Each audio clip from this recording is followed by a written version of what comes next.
के नाम से बांध देते हैं। प्रभु जी मैं करती जाऊं और आप पढ़ते जाए मेरे पिता। प्रभु यीशु मसीह के नाम से मांगते हैं, आमीन आमीन हालेलुया। आइए वचन में चलते हैं, निकालेंगे हबक्कुक उसका 2 अध्याय और उसका 4 वचन।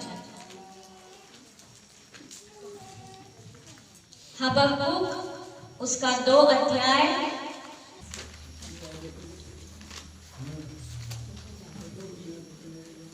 अपनी बाइबल हमेशा कैरी करें। खास करके चर्च आते हैं तो अपनी बाइबल अपनी नोटबुक हमेशा और हमेशा कैरी करें, ठीक है। जो लड़ाई के लिए भी जाता है ना, खाली बंदूक लेके नहीं जाता, या तलवार सिर्फ तलवार घर पे रखता है, ज्ञान साथ में लेके जाता है, फिर तो मरेगा ही मरेगा।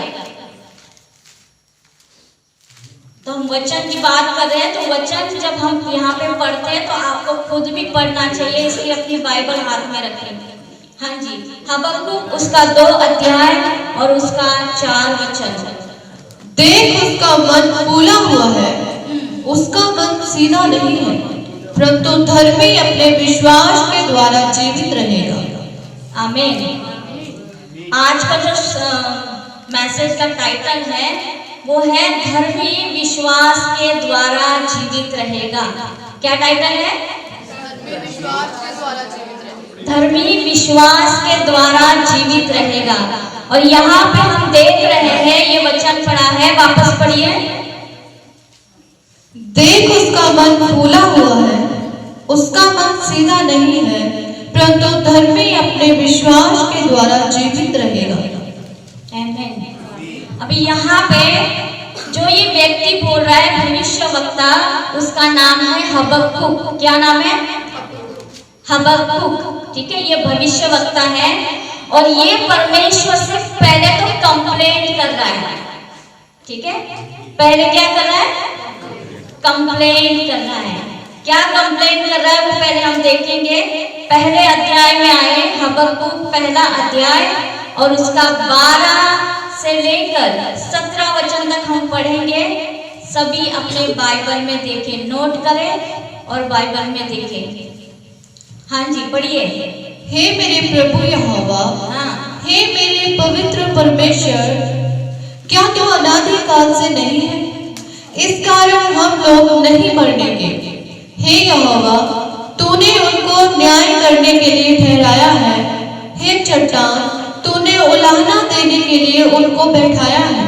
तेरी आंखें ऐसे शुद्ध हैं कि तू बुराई को देख ही नहीं सकता और उत्पात को देखकर चुप नहीं रह सकता।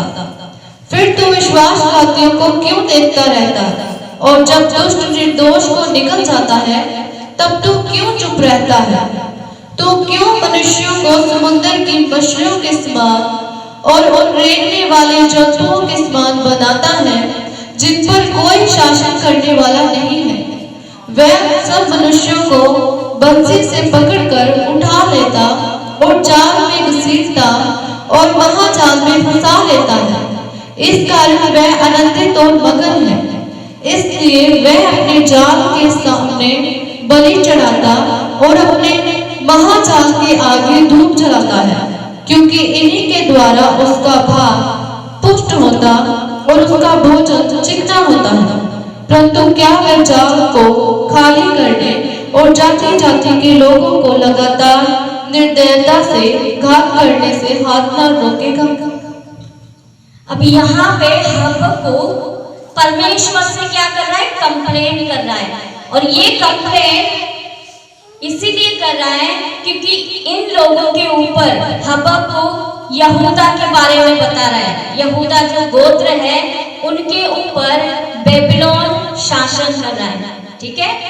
यहूदा परमेश्वर के लोग हैं और बेबीलोन है जो अन्य जाति है, वो इनके ऊपर शासन कर रहे हैं और उनको दुख दे रहे हैं। तो परमेश्वर से हबक्कुक क्या कह रहा है? पहले तो 12 वचन में कहता है, हे मेरे प्रभु यहोवा, हे मेरे पवित्र परमेश्वर, क्या तू अनादि काल से नहीं है? पहले तो वो सवाल करता है परमेश्वर से कि क्या तू अनादि काल से नहीं है? कारण हम लोग नहीं मरने के।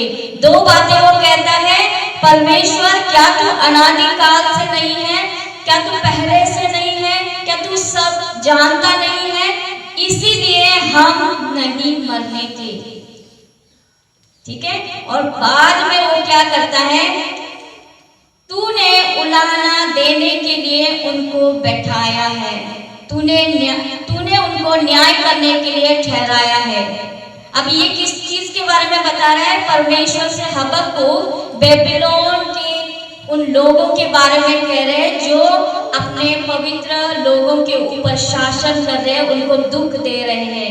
लेकिन हबक्कूक ये जानता है कि परमेश्वर ने उस बेबीलोन को परमेश्वर के लोगों के लिए सजा देने के लिए ठहराया है। क्या करने के लिए? सजा देने। और सजा इसलिए देने के लिए ठहराया है क्योंकि यहूदा परमेश्वर के वचन के खिलाफ होके काम करते थे। इसीलिए ये चीज वो बता रहा है कि कब तक हमें यही सहना पड़ेगा, वो परमेश्वर से कहता है। और जब लास्ट में हम आते हैं 13 वचन में, तेरी आंखें ऐसी शुद्ध है कि तू बुराई को देख नहीं सकता और उत्पात को देखकर चुप नहीं रह सकता। फिर तू विश्वासघातियों को क्यों देखता रहता है? जब दुष्ट निर्दोष को निगल जाता है तब क्यों चुप रह जाता है?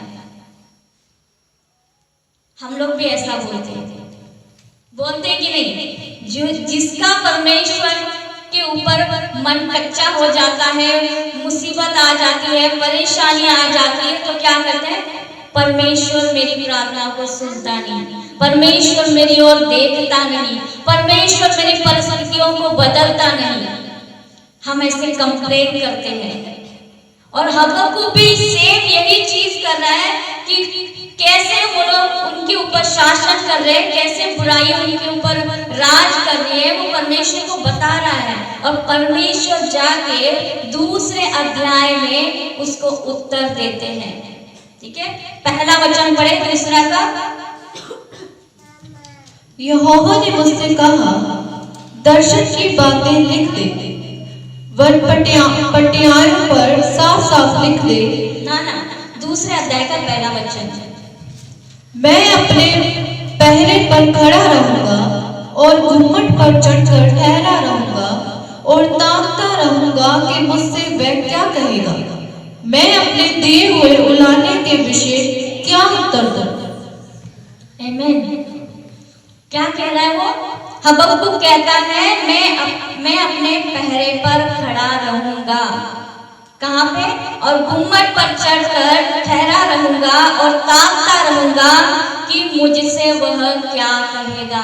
पहली बात तो उसने परमेश्वर को कंप्लेन करी कि हम पर इतना दुख आ रहा है, तू क्यों चुप है, क्यों ये सारी बुराइयां देखता रहता है, क्यों तू काम नहीं करता, क्यों हमें नहीं छुड़ाता, कंप्लेन कर रहा है। और बाद में दूसरे अध्याय में पहले वचन में वो कहता है मैं कहाँ पे खड़ा रहूंगा? घूमट पे, चोटी पर। और क्या करूंगा? सुनूंगा कि यहोवा परमेश्वर अभी क्या उत्तर देने वाला है।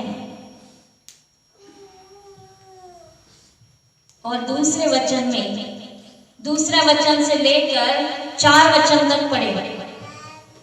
यहोवा ने मुझसे कहा, दर्शन की बातें लिख दे, वन पटियाओं पर साफ साफ लिख दे, दौड़ते हुए भी वह सहज से पढ़ी जाए, क्योंकि इस दर्शन की बात नियत समय में पूरी होने वाली है। वरन इसके पूरे होने का समय वेग से आता है, इसमें धोखा न होगा। चाहे इसमें विलंब भी हो तो भी उसकी बाट जोते रहना, क्योंकि वह निश्चय पूरी होगी और उसमें देर ना होगी। देख, उसका मन फूला हुआ है, उसका मन सीधा नहीं है, परंतु धर्मी अपने विश्वास के द्वारा जीवित रहेगा। आमीन, हालेलुया। अभी यहाँ पे यहोवा परमेश्वर हबक्कूक को उत्तर दे रहा है। क्या कह रहा है? यहोवा ने मुझसे कहा दर्शन की बातें लिख दे, वरना पटिया पर साफ साफ बात लिख दे कि दौड़ते हुए भी वे सहज से पड़ी जाए, क्योंकि इस दर्शन की बात नियत समय में पूरी होने वाली है, वरन इसके पूरे होने का समय वेग से आता है। इसमें धोखा न होगा, चाहे इसमें विलंब भी हो, तो भी उसकी बाट जोते रहना, क्योंकि वह निश्चय पूरी होगी और उसमें देर न होगी। देख, उसका मन फूला हुआ है, उसका मन सीधा नहीं है, परंतु धर्मी अपने विश्वास के द्वारा जीवित रहेगा। यहाँ पे परमेश्वर हबक्कुक को कह रहा है कि दर्शन दे रहा है कि जो कंप्लेंट तूने मुझसे कहा है कि क्यों ये बुराई इतनी हो रही है, फिर भी आप चुप है, क्यों हमारे लिए इतनी परेशानियां हैं, यहोवा परमेश्वर उसको बता रहा है कि तुम्हारे लिए छुटकारे का समय कब है। तो दर्शन की बातें लिख ले, जो आने वाले समय में क्या होगा, पूरा होगा और देर ना होगा। और आगे कहता है कि देख, उसका मन फूला हुआ है, उसका मन सीधा नहीं है। ये उस बारे में बात करें, बेबीलोन के बारे में। किसके? बेबीलोन, अन्य जाति जो उनके ऊपर राज कर रहे हैं, उनके बारे में कहे कि उनका मन फूला हुआ है, लेकिन उस परिस्थितियों में धर्मी अपने विश्वास के द्वारा जिंदा रहेगा। मतलब अगर आपका विश्वास है तो हर एक परिस्थितियों में आप निकल जाओगे। सीधा सीधा मतलब है, विश्वास के द्वारा जीवित रहेगा। तो मैं इस चीज को, ये जो सेंटेंस है, धर्मी अपने विश्वास से जीवित रहेगा, नए नियम में पौलुस 4 बार इस सेंटेंस का इस्तेमाल करता है, और इस चारों बार हर एक बार परिस्थिति अलग अलग होती है। कितनी बार? 4 बार। तो हम लोग पहला देखेंगे, रोमियो उसका 1 अध्याय, रोमियो उसका 1 अध्याय, उसका 16 और 17 वचन।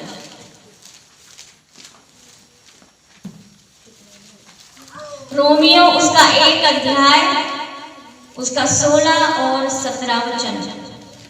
क्योंकि मैं सुसमाचार से नहीं लग जाता, इसीलिए कि वह हर एक विश्वास करने वाले के लिए, पहले तो यहूदी फिर यूनानी के लिए उद्धार के निमित्त परमेश्वर की सामर्थ है, क्योंकि उसमें परमेश्वर की धार्मिकता विश्वास से और विश्वास के लिए प्रकट होती है। जैसा लिखा है, विश्वास से धर्मी जन जीवित रहेगा। Hallelujah, hallelujah. पौलुस यहाँ पे सुसमाचार की बात के बारे में बता रहा है। किसके बारे में? और सुसमाचार क्या है? पौलुस कहता है, क्योंकि मैं सुसमाचार से नहीं लज जाता, इसीलिए कि वह हर एक विश्वास करने वाले के लिए, पहले तो यहूदी फिर यूनानी के लिए उद्धार के निमित्त परमेश्वर की सामर्थ है। तो ये जो सुसमाचार है, जो परमेश्वर की सामर्थ है, उस सुसमाचार पर विश्वास जो धर्मी लोग कैसे करते हैं? 17 वचन, क्योंकि उसमें परमेश्वर की धार्मिकता, किसमें? सुसमाचार में परमेश्वर की धार्मिकता विश्वास से और विश्वास के लिए प्रकट होती है। वापस सुने, क्योंकि उसमें, उस सुसमाचार में परमेश्वर की धार्मिकता विश्वास से और विश्वास के लिए प्रकट होती है। जैसे लिखा है, विश्वास से धर्मी जन जीवित रहेगा। पहला तो सुसमाचार है यीशु मसीह का, पिता ने अपने पुत्र को दिया है, और उसी पुत्र का जो सुसमाचार है, यही परमेश्वर की क्या है? सामर्थ है। तो अगर आप और मैं उस सुसमाचार पर विश्वास करते हैं, जो कि परमेश्वर की सामर्थ है, तो तो ये सेंटेंस जो है, धर्मी जन विश्वास से जीवित रहेगा। हम सुसमाचार के द्वारा जीवित रहना है। और वो सुसमाचार क्या है? पुत्र का सुसमाचार क्या है? अरे यीशु मसीह हमारे लिए आया, मारा गया, गाड़ा गया, जीवित हो उठा और फिर से आने वाला है। ये पुत्र का सुसमाचार है। अभी भी नहीं, हाँ या ना बोलो। समझ में आ रहा है आपको? पहला तो ये सुसमाचार है पुत्र का, जो पुत्र हमारे लिए आया, मारा गया, गाड़ा गया, जीवित हो उठा, आसमान में चला गया, वापस वो हमें लेने आने वाला है। पहला तो ये विश्वास है। ये विश्वास करने वाले क्या करेंगे? धर्मी विश्वास से जीवित रहेंगे। इस विश्वास से जीवित रहेंगे, पहला। दूसरा नंबर, दूसरे वचन में आइए, गलातियों उसका 3 अध्याय और उसका 11 वचन। गलातियों उसका 3 अध्याय और 11 वचन। पर यह बात प्रकट है कि व्यवस्था के द्वारा परमेश्वर के यहाँ कोई धर्मी नहीं ठहरता, क्योंकि धर्मी जन विश्वास से जीवित रहेगा। हालेलुया। पहले हमने देखा पौलुस इसी वाक्य का इस्तेमाल सुसमाचार के लिए कर रहा है कि विश्वास, धर्मी जन सुसमाचार के विश्वास से जीवित रहेगा। नंबर 2, यहाँ पे जब बात आ रही है, गलातियों के लिए ये लेटर लिखा हुआ है, वहां के लोग जब मसीह को उन्होंने ग्रहण कर लिया, यीशु मसीह के सुसमाचार पर विश्वास कर लिया, तो वचन इसमें बताया गया है कि कुछ लोग, यहूदी लोग, इन लोगों के पास आते हैं और कहते हैं कि जब तक आपका खतना नहीं होगा तब तक आप उद्धार नहीं पाओगे। और वे लोग फिर क्या करने लगे? मूसा की व्यवस्था पर ध्यान करने लगे, उसकी तरफ जाने लगे। मतलब जिस चीज से निकले हैं कि कामों से धर्मी नहीं होता। क्या लिखा? वापस पढ़िए। हाँ जी, हाँ जी। पर ये बात प्रकट है कि व्यवस्था के द्वारा परमेश्वर के यहाँ कोई धर्मी नहीं ठहरता, क्योंकि धर्मी जन विश्वास से जीवित रहेगा। 12 भी पढ़ दीजिए।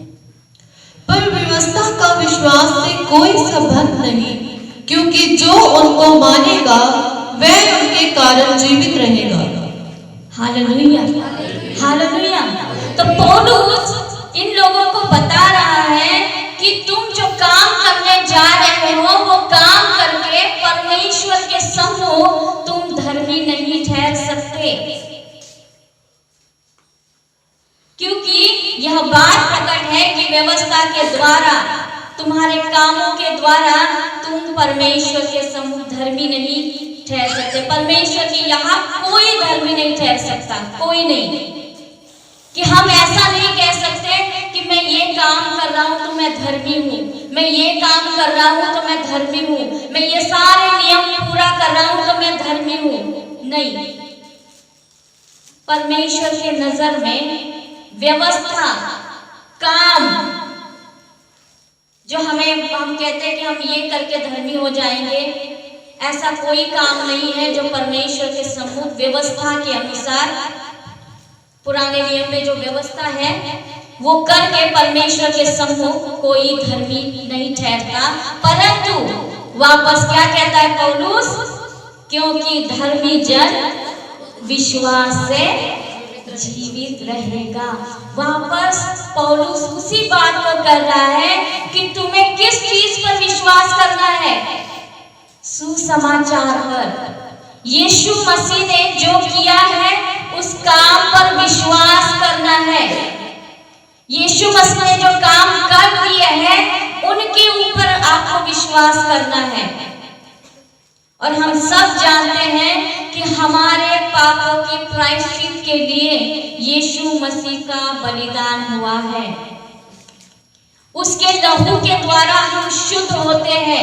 हमारे पास ऐसा कोई चीज नहीं है अपनी जो हम लेके जाके अपने आप को शुद्ध करें, परंतु ये मार्ग परमेश्वर ने दिया है, क्योंकि ये परमेश्वर की धार्मिकता है। क्या है?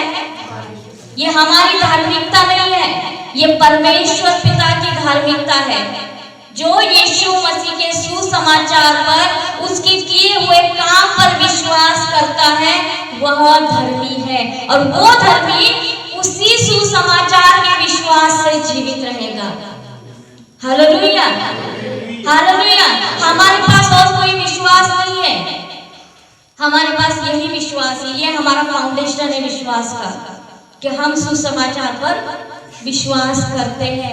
हम ये विश्वास करते हैं कि यीशु मसीह ने हमारी सजा क्रूस पर ले ली है। हम ये विश्वास करना है कि यीशु मसीह के द्वारा, उसके लहू के द्वारा हम शुद्ध किए गए हैं। अगर आपका ऐसा विश्वास है, फिर आपके मुख से ऐसे शब्द नहीं निकलेंगे कि मैं पापी हूँ, मैं खाक हूँ, मैं राख हूँ, मैं कीड़ा हूँ, मैं मकोड़ा हूँ। नहीं, जब आपने यीशु मसीह के सुसमाचार पर विश्वास कर लिया है, आप ये विश्वास करते हैं कि वो मेरे लिए मारा गया, मेरे बुरे कामों के लिए मारा गया है, तो मुझे उस काम पर विश्वास करके मुझे कैसे चलना है? नया बनके। क्योंकि हम बपतिस्मा क्यों लेते हैं? कि हम अपने पुराने जीवन को क्या कर दे? दफन कर दे, दफन कर दे। क्योंकि अगर मुर्दे को, गड़ा हुआ मुर्दा अगर उखाड़ेंगे तो उसमें से क्या आएगी? खुशबू आएगी? नहीं, बदबू आएगी, क्योंकि वो बुरे काम है। उसमें परमेश्वर की महिमा नहीं होती, उसमें पुत्र की महिमा नहीं होती, उसमें पिता की महिमा नहीं होती, उसमें यीशु मसीह के कैरेक्टर नहीं दिखाई देते, उसमें मसीह का मन नहीं दिखाई देता, उसमें मसीह के काम नहीं दिखाई देते। तो वो क्या है? जो गाड़ा गया है, दफन हुआ है, वो मर गया है। हालेलुया।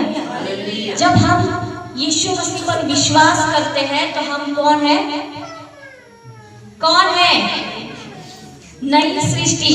कहिए, मैं नई सृष्टि हूँ, मैं नई सृष्टि हूँ। परमेश्वर की धार्मिकता मुझे मिली है। बोलो, मुंह से बोलो, परमेश्वर की धार्मिकता मुझे मिली है। ये आपका अंगीकार होना चाहिए डेली। और आपके सिर्फ इधर से ही नहीं, आपके दिलों दिमाग में ऐसा बस जाना चाहिए कि आपकी आइडेंटिटी, आपकी पहचान मसीह में क्या है। अभी हम नहीं है, मैं रेचल नहीं हूं। मेरी अगर पहचान मसीह में होनी चाहिए तो मैं मसीह की हूं, तो मुझ में मसीह दिखना चाहिए। मेरे कामों से, मेरे बोलने से, मेरे देखने से, मेरे सोचने से, हर एक काम से मसीह दिखना चाहिए। हालेलुया। आगे चलते, तीसरा वचन, इफिसियों उसका 2 अध्याय, इफिसियों उसका 2 अध्याय 8 और 9 वचन। क्योंकि विश्वास के द्वारा अनुग्रह से तुम्हारा उद्धार हुआ है, और ये तुम्हारी ओर से नहीं वरन परमेश्वर का दान है, और ना कर्मों के कारण ऐसा ना हो कि कोई घमंड करे। 10 भी पढ़ दीजिए। क्योंकि हम उसके बनाए हुए हैं और मसीह यीशु में उन भले कामों के लिए सृजे गए जिन्हें परमेश्वर ने पहले से हमारे करने के लिए तैयार किया। आमीन। Hallelujah, hallelujah. पहला हमने देखा कि पौलुस इसी सेंटेंस का इसी वाक्य का इस्तेमाल सुसमाचार के विश्वास के बारे में कह रहा है कि धर्मी जन सुसमाचार के विश्वास से जीवित रहेगा। दूसरा क्या है? दूसरा क्या देखा था? गलातियों 3:11। अरे बोलिए, गलातियों 3:11 पढ़िए, वापस पढ़िए।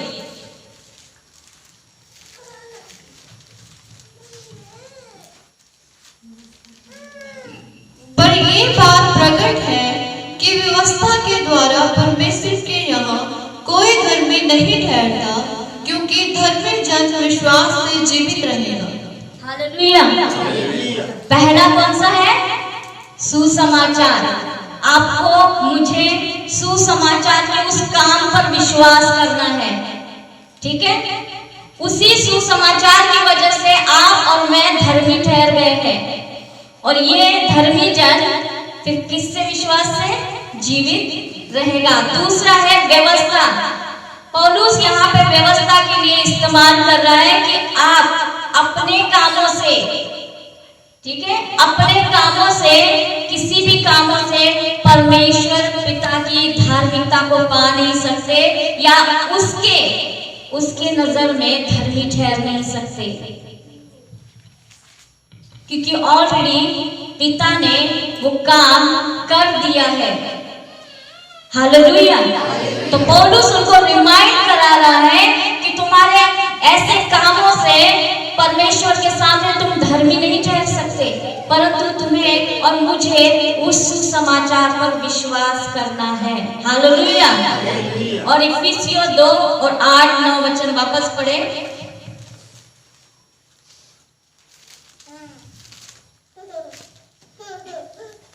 क्योंकि विश्वास के द्वारा अनुग्रह से तुम्हारा उद्धार हुआ है, और ये तुम्हारी ओर से नहीं वरन परमेश्वर का दान है, और ना कर्मों के कारण, ऐसा ना हो कि कोई घमंड करे, क्योंकि हम उसके बनाए हुए हैं और मसीह यीशु में उन भले कामों के लिए सिरजे गए जिन्हें परमेश्वर ने पहले से हमारे करने के लिए तैयार किया।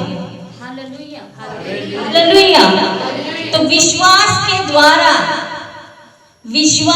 द्वारा और अनुग्रह से, ठीक है, विश्वास के द्वारा और अनुग्रह से। अनुग्रह किस पर किया जाता है? दया किस पर की जाती है? पापी के ऊपर, जो बेचारा है, जो अपने आप से कुछ नहीं कर सकता, ठीक है। तो हम पर अनुग्रह हुआ है। किस पर? हम पर अनुग्रह पिता ने किया है। किसके द्वारा? विश्वास के द्वारा।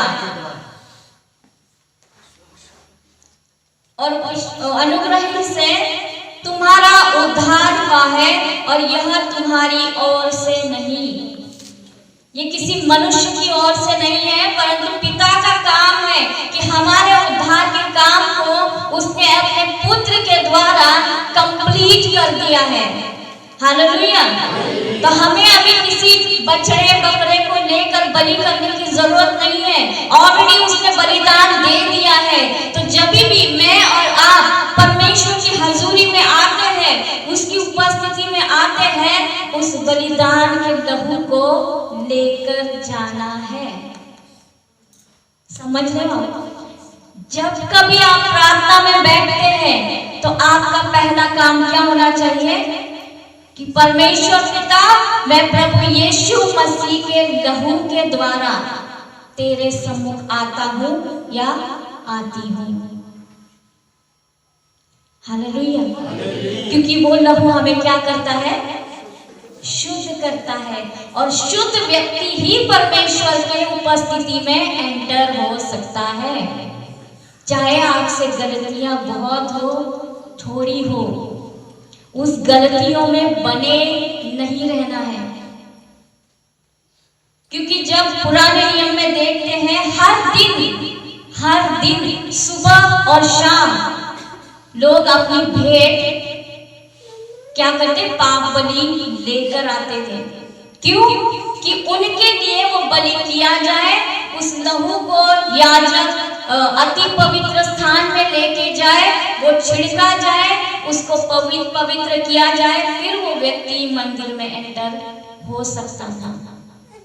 तो आपके लिए और मेरे लिए पिता ने अपने एकलौते पुत्र का लहू बहा दिया है। वो आज भी ताजा है, वो सूखा नहीं है, वो सूखा नहीं है, वो आज भी ताजा है। इसीलिए आज भी जब भी हम प्रार्थना में जाए, जब भी हम पिता के पास जाए, उस लहू को क्या करके जाए? लेकर जाए, अपने ऊपर लेकर जाए, ताकि पिता किसको?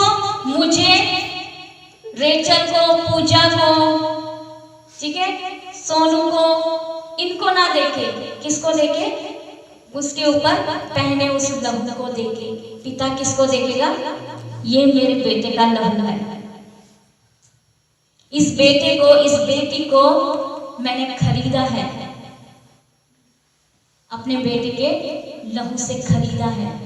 हालेलुया। तो ये हमारे लिए, आपके लिए, मेरे लिए आनंद की बात है कि परमेश्वर पिता हमें पापी नहीं देखता। क्या नहीं देखता? पापी नहीं देखता। लेकिन आपको और मुझे ये यहाँ पे सोच में, समझ में, हृदय में बिठा लेना है कि मैं जब यीशु मसीह के लहू से जाता हूँ तो मैं क्या हूँ? धर्मी हूँ, मैं पवित्र हूँ। हालेलुया। और ये आनंद की बात नहीं है आपके लिए, मेरे लिए बहुत आनंद की बात है। हालेलुया। क्योंकि हबक्कुक कहता है कि अशुद्ध वस्तु तेरे सामने ठहर नहीं सकती। अगर बुरे काम करके हम यूं ही परमेश्वर के सामने जाके बैठे तो परमेश्वर उसको कदापि ग्रहण नहीं करेगा। परंतु उस व्यक्ति ने अगर कहा कि मैं तेरे लहू से आता हूँ, मैं शुद्ध होके आता हूँ, परमेश्वर उसको ग्रहण करेगा। Hallelujah, hallelujah. और ये काम कैसे हुआ है? अनुग्रह से। कैसे? अनुग्रह से। और अनुग्रह जब पिता का हो गया है तो इस अनुग्रह को बहुत मामूली चीज ना समझो, इसकी अहमियत जानो, इसको रिस्पेक्ट दो, उसका आदर करो। जब क्लास में, एक एग्जांपल देती हूँ, क्लास में अगर वीक बच्चा हो, ठीक है, पास होने के लिए 35 मार्क लगते हैं, है ना, पास होने के लिए, दूसरे क्लास में जाने के लिए। अगर उसके 34 मार्क आ जाए, टीचर के हाथ में होता है उस बच्चे पर अनुग्रह करे या ना करे। टीचर को कभी कभी दया आ जाती है कि उसको चलो आगे क्लास में जान लो, अच्छा करेगा, उसको बुलाता है। टीचर खास करके बुलाते हैं, तुम्हारे इतने मार्क आए हैं लेकिन मैं तुम्हें 1 मार्क देता हूँ, अनुग्रह करता हूँ, ग्रेस तुम पर कर देता हूँ, कर देती हूँ, तुम अगले क्लास में अच्छा करो। तो जब उस बच्चे को ये अनुग्रह मिल जाता है कि वो एक क्लास से दूसरे क्लास में जाए, तो उस बच्चे का क्या काम बनता है? बहुत मेहनत करना है।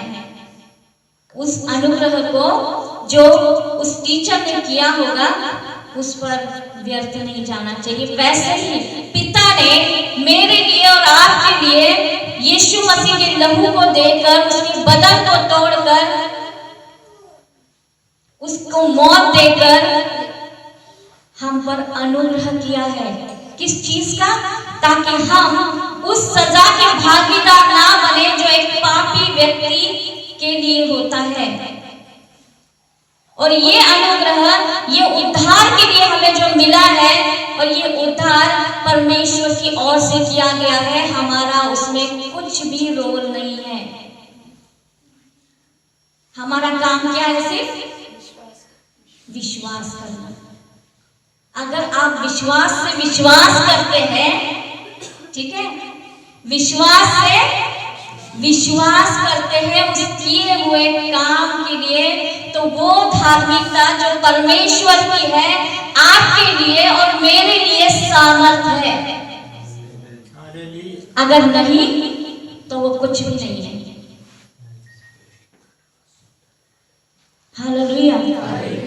परमेश्वर ने किए हुए इस काम पर भरोसा रखें, विश्वास रखें, क्योंकि यीशु मसीह जब धरती पर आए वो किस में आए?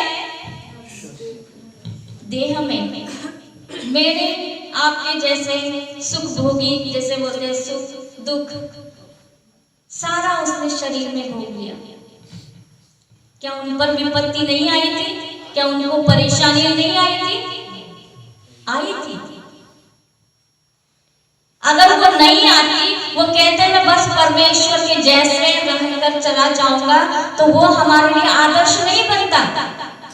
परंतु यीशु मसीह हर एक उस चीज से गुजरे हैं, निकले हैं जो एक शारीरिक मनुष्य निकलता है। तो हमारे लिए यीशु मसीह आदर्श बना है। क्या बना है? आदर्श बना है। अगर यीशु मसीह कर सकता है तो हम भी कर सकते हैं, लेकिन वो यहां से, कहां से?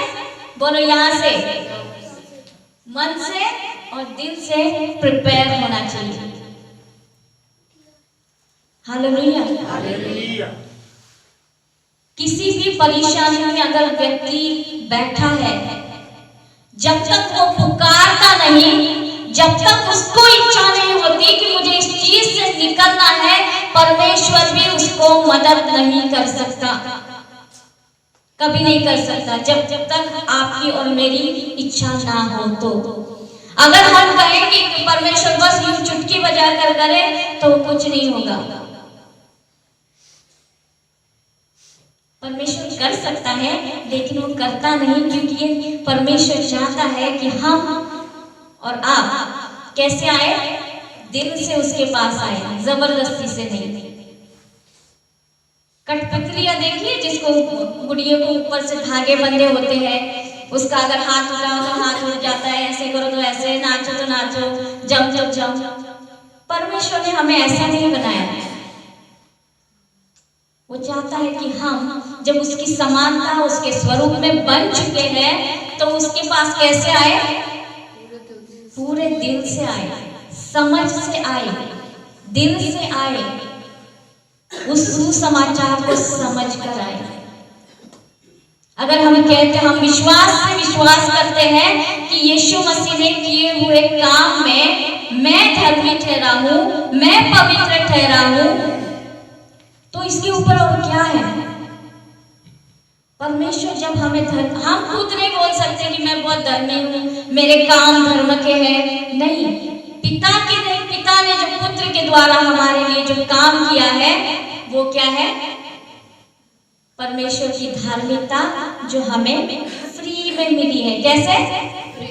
फ्री में मिली है। और ये गिफ्ट है, यहाँ पे लिखा है ये तोहफा है।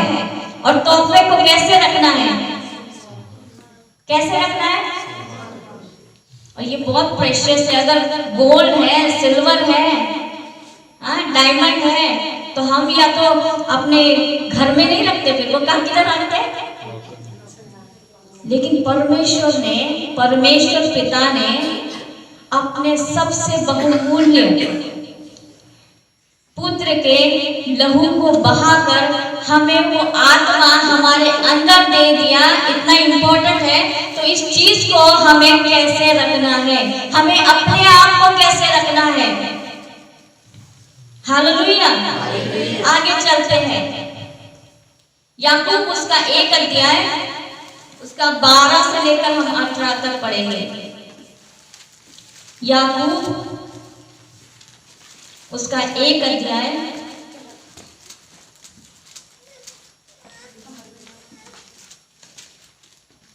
12 से 18 तक। धन्य है वह मनुष्य जो परीक्षा में स्थिर रहता है, क्योंकि वह खरा निकलकर जीवन का वह वक्त पाएगा जिसकी प्रतिज्ञा प्रभु ने अपने प्रेम करने वालों से की है। जब किसी की परीक्षा हो तो वह ना कहे कि मेरी परीक्षा परमेश्वर की ओर से होती है, क्योंकि ना तो बुरी बातों से परमेश्वर की परीक्षा हो सकती है और ना वह किसी की परीक्षा आप करता है, परंतु प्रत्येक व्यक्ति अपनी ही अभिलाषा से खींचकर और फंसकर परीक्षा में पड़ता है।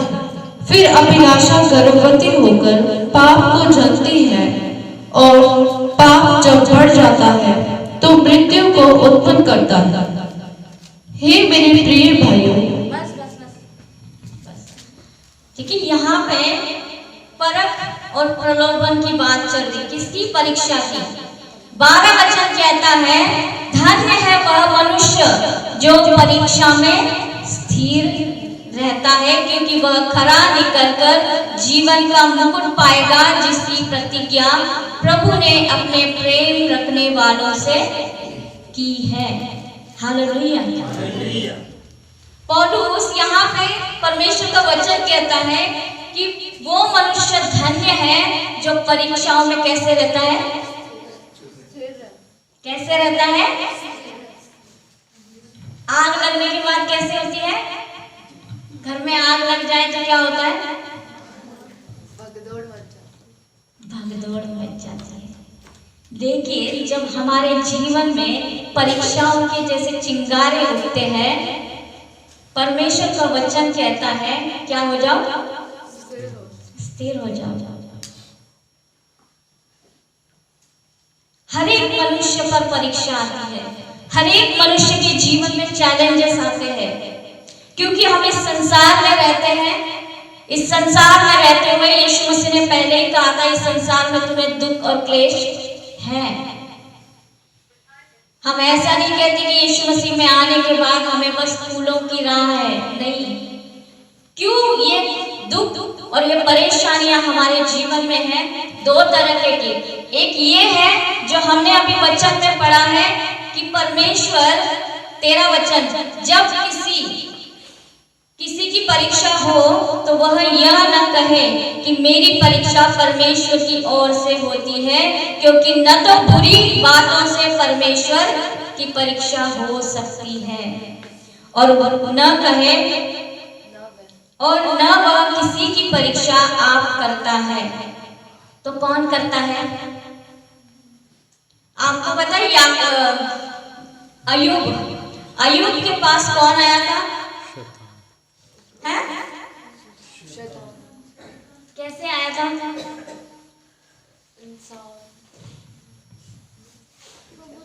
पहले तो शैतान कहाँ जाता है?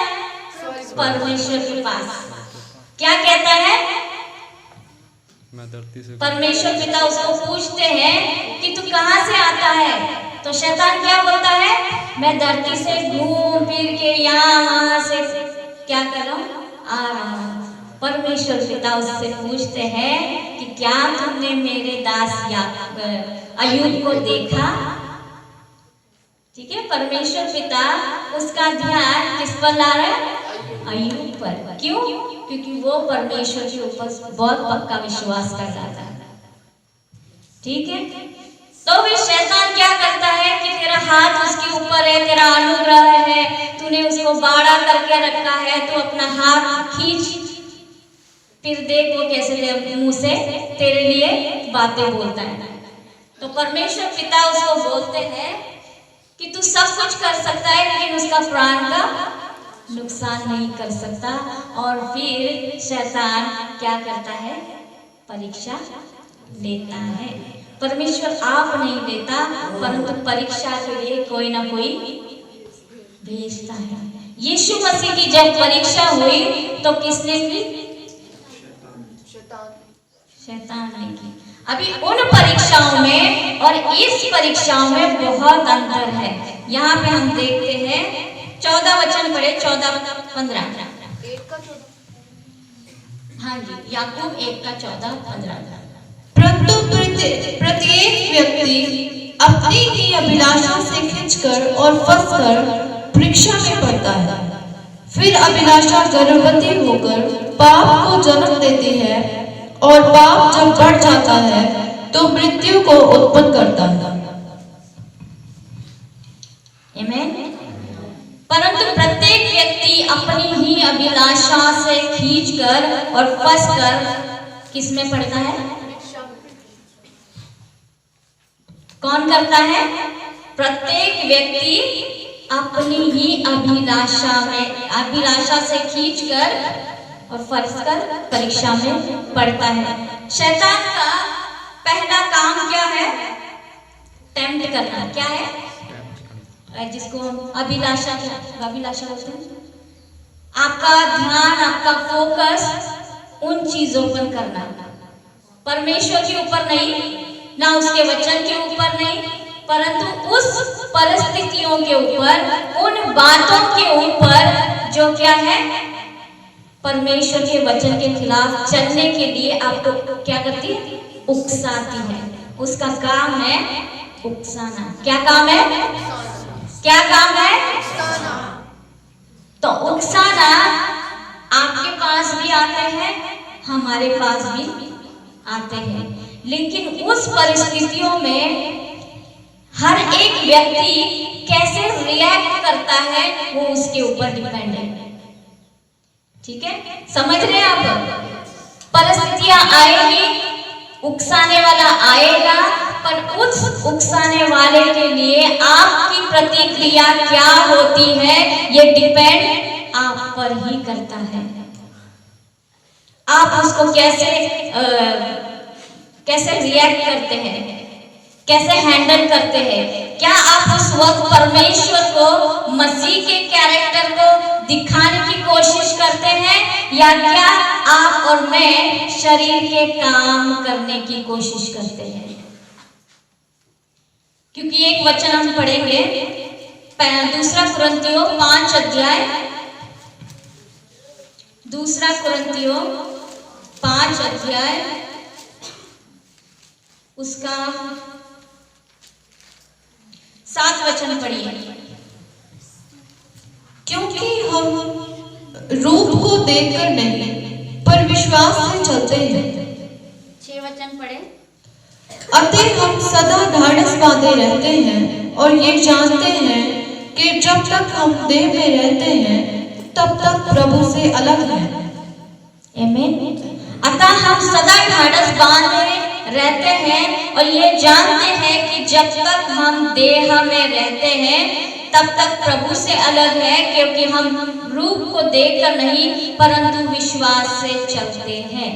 अभी यहाँ पे पौलुस स्वर्गीय घर की और अर्थली, इस पृथ्वी के घर की बात कर रहे हैं, और ये घर वो मिट्टी और चूने के बने हुए नहीं है, लेकिन कौन से घर की बात कर रहे हैं?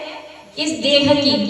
ठीक है, इस देह के बारे में यहाँ पे बात चल रही है, लेकिन पौलुस यहाँ पे कहते हैं कि इस शरीर पर, चाहे इस शरीर पर कितना भी मुसीबत आए, परेशानी आए, हालात आए, ये शरीर आत्मा के अनुसार चलना चाहता है या शरीर के अनुसार चलना चाहता है, ये हर एक व्यक्ति पर डिपेंड है। और जो वो रिएक्ट करता है उसका परिणाम उसको भुगतना पड़ता है। तब वो व्यक्ति ये नहीं कह सकता कि परमेश्वर ने मेरी परीक्षा ली है या परमेश्वर ऐसा कर रहा है। ये हमेशा दिमाग में रहे, कभी भी परमेश्वर को ब्लेम नहीं करना है। चाहे कितनी भी मुश्किल आए, कितनी भी परेशानी आए, लेकिन अपने मुंह से परमेश्वर के लिए कभी ऐसा नहीं कहे कि परमेश्वर ने मेरे साथ बुरा किया है, क्योंकि वचन हमें बताता है परमेश्वर भली बातें, अच्छी बातें, स्वर्गीय बातें देने के लिए तत्पर रहता है। लेकिन हम जो इस शरीर में हैं, हम क्या लेना चाहते हैं ये हम पर डिपेंड करता है। हर सबका अपना अपना क्या है, विचार है, रिएक्शन है, और रिएक्शन का परिणाम भी है। अगर आप आत्मा के अनुसार चलेंगे, परमेश्वर के वचन के अनुसार चलेंगे, यीशु मसीह को याद रखेंगे कि उसके ऊपर परीक्षा थी तो उसने कैसा रिएक्ट किया था, अगर आप वैसा रिएक्ट करेंगे तो आपके जीवन के द्वारा, आपके कामों के द्वारा पिता की महिमा होती है। अगर आप और मैं शरीर के अनुसार चलेंगे तो किसकी बड़ाई होगी? शरीर की बड़ाई होगी, शरीर के कामों की बड़ाई होगी, और उकसाने वाले के लिए रास्ते बनते हैं।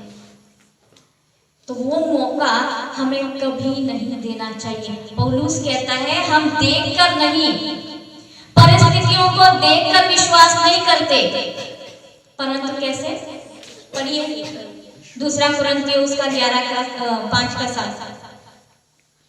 क्योंकि हम रूप को देखकर नहीं पर विश्वास से चलते हैं। हालेलुया। हम रूप को देखकर नहीं परंतु विश्वास से चलते हैं। ये शरीर से क्या हो रहा है, क्या आ रहा है, क्या जा रहा है, क्या मुसीबत आ रही है, कितना प्रेशर है, कितना टेंशन है, इसको देखकर परमेश्वर के ऊपर ब्लेम करना ठीक नहीं है। इस शरीर पर है ये सारी चीजें, ये हमेशा याद रखें, सिर्फ धर्मी पर नहीं अधर्मी को भी आती है। लेकिन वचन हमें बार बार कहता है कि धर्मी विश्वास से जीवित रहेगा। हालेलुया। धर्मी विश्वास से जीवित रहेगा। तो यहाँ पे आज हमारे लिए यही बात है कि हमारा विश्वास कैसा है, हम अपनी आइडेंटिटी या हमारा अपना चरित्र कैसे देखते हैं मसीह में।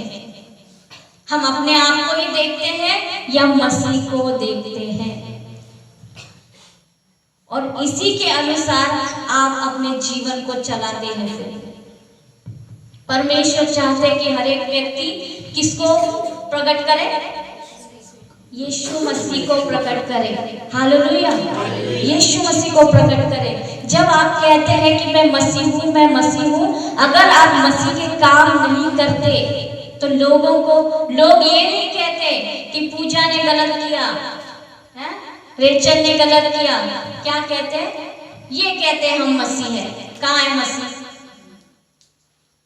वो आप में और मुझ में यीशु मसीह को देखना चाहते हैं, और यही महिमा है परमेश्वर पिता की कि जब हम उसके जैसे काम करेंगे तो हम उसकी महिमा को प्रकट करेंगे। फिर जैसे बोलते हैं, जैसे बच्चे बोलते हैं, कोई बोलते हैं जैसे बाप वैसे बेटा, जैसे माँ वैसे बेटी। हम अपने बाप को प्रकट करेंगे तो हम कैसे कह सकते हैं कि जैसा बाप वैसा बेटी, जैसा बाप है वैसा बेटा, जैसा भाई है वैसा भाई। यीशु मसीह हमारा क्या है? भाई है। क्या है? बड़ा भाई है। तो हमें कैसे चलना है? बड़े भाई जैसे, क्योंकि बड़ा भाई अपने पिता की नकल करता है और छोटा भाई अपने बड़े भाई की नकल करता है। हालेलुया। तो ये कितनी सुहावनी बात है कि परमेश्वर ने हमारे लिए ऐसा रास्ता बनाया है कि हमें उस पर सिर्फ क्या करना है? सिर्फ विश्वास करना है, सिर्फ विश्वास। और यही कितना मुश्किल हो जाता है फिर, क्योंकि विश्वास ऐसी बात है। इब्रानियों उसका 11 अध्याय और उसका 1 वचन क्या कहता है? इब्रानियों उसका 11 अध्याय और 1 वचन।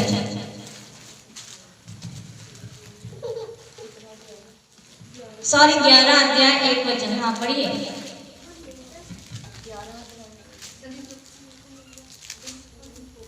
अविश्वास आशा की हुई वस्तुओं का निश्चय और अनदेखी वस्तुओं का परिणाम है। वापस पढ़े। अविश्वास आशा की हुई वस्तुओं का निश्चय और अनदेखी वस्तुओं का परिणाम है। हालेलुया। अब विश्वास आशा की हुई वस्तुओं का निश्चय और अनदेखी वस्तुओं का प्रमाण है। हम उस चीज पर विश्वास करते हैं जो इस धरती का नहीं है, इस शक्ति का नहीं है, परंतु किस चीज का? स्वर्गीय। नेचर कैसा है? हम में जो नेचर आना चाहिए वो कैसा नेचर आना चाहिए? स्वर्ग का। क्योंकि पुत्र कहाँ पे है? पिता कहाँ पे है? स्वर्ग में। तो हमारी जो आंखें हैं इस धरती के ऊपर जो चल रहा है, जो हो रहा है, उसके बजाय हम उस चीज को देखें जो उसके ऊपर है। Hallelujah, hallelujah. परमेश्वर पिता यही कह रहे हैं कि पौलुस भी बार बार कहता है कि तुम्हारी जो नजरें हैं, आंखें हैं, तुम्हारा जो ध्यान है वो मसीह पर लगाओ, आसमानी बातों पर लगाओ। परंतु इंसान कब तक इस शरीर में है? अगर शरीर में रहते हुए उसने आत्मा के अनुसार जीवन बिताया तो वो स्वर्गीय आनंद वो कभी नहीं ले पाएगा, कभी नहीं। उसको शरीर से उठकर सोचना है। आपकी और मेरी सोच जो मसीह में आ गए हैं, मसीह को जान गए हैं, मसीह के सुसमाचार को जान गए हैं, उसके रीजन को जान गए हैं, उन्होंने धरती की चीजों पर, धरती पर क्या चल रहा है, क्या परेशानी आ रही है, बीमारी आ रही, ये आ रहा है, वो आ रहा है, उससे बढ़कर देखना है। ये शरीर है, शरीर ढा जाना है, चाहे वो बीमारी से चले जाए, चाहे वो किसी भी चीज से चले जाए। लेकिन हमें ये ध्यान रखना है कि मैं इस शरीर में जो काम कर रहा हूं वो कहाँ है। जिस काम के लिए पिता ने, प्रभु ने हमें इस धरती पर भेजा है, क्या हम उस काम को करके जा रहे हैं या उस काम को बिना किए हुए अधूरे ही जा रहे हैं? हमें अपने आप को सोचना है इस बात को। Hallelujah, hallelujah. 9 वचन एक बार पढ़ दीजिए, 2 कुरिन्थियों उसका 5 का 9 वचन, लास्ट वचन पढ़ के हम समाप्त करेंगे। सारे ध्यान से सुनिए इस वचन को। 2 कुरिन्थियों 5 अध्याय उसका 9 वचन। इस कारण हमारे मन की उमंग ये है कि चाहे साथ रहे चाहे अलग रहे, पर हम उसे भाते रहे। Hallelujah, hallelujah. पौलुस कहता है हम इस शरीर में रहे या ना रहे, हम पिता को, प्रभु को भाते रहे। हमारा जीवन, अपने आप को सवाल करे कि क्या मेरा जीवन, क्या मेरी चाल, क्या मेरे रहन सहन परमेश्वर पिता को भा रहा है? ये अपने आप को सवाल करते जाए हर दिन। क्या मैं ये कर रहा हूँ, ये कर रही हूँ, क्या परमेश्वर पिता की महिमा हो रही है? क्या उसको आदर मिल रहा है? क्या ये बात उसको प्रसन्न कर रही है जो मैं कर रहा हूँ, कर रही हूँ? ये अपने आप को हमेशा हर एक वो बात करते समय अपने आप से सवाल करें और हमेशा याद रखें जो परमेश्वर पिता ने काम कर दिया है, आपको अलग से और कुछ काम करने की जरूरत नहीं है।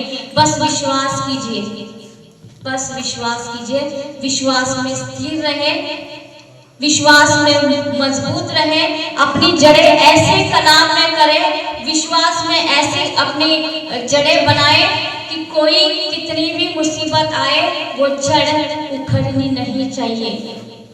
क्योंकि जो पेड़ ऊपर ऊपर उसकी जड़ें होती है वो आज भी गिरेगा, कल भी गिरेगा, परंतु जिसकी जड़ें जितनी अंदर वो जड़ें अंदर रहेगी उतना मजबूत वो ऊपर दिखेगा। जितनी जड़ें कमजोर उतना वो ऊपर से कमजोर होगा। परेशानी आएगी, आंधी आएगी, तूफान आएगा तो वो पेड़ कैसा रहेगा? ऐसा, कभी ऐसा।